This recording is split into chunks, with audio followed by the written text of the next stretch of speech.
बंधुगण नमस्कार। विचार चैनल को समस्त स्वागत। विवाह मनीष जीवन एक गुरुत्वपूर्ण अंश। विवाह मनीष को परिपूर्णता और आनंद दे था। तेबे आज आम आलोचना करवा झीटीए केते वर्ष रे विवाह कले तार भाग्योदय होता है। कौन कहे आमर शास्त्र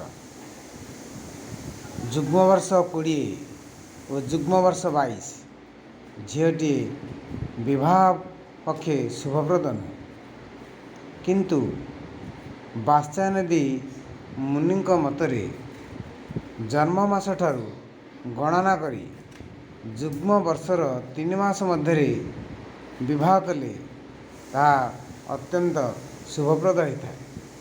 नचेत जेकोसी जुग्म वर्ष रे विवाह कले मध्य शुभफल प्राप्त होता है। ये नियम को आमे मानिले आम पाई निश्चित भाव में मंगलकर है। जय जगन्नाथ।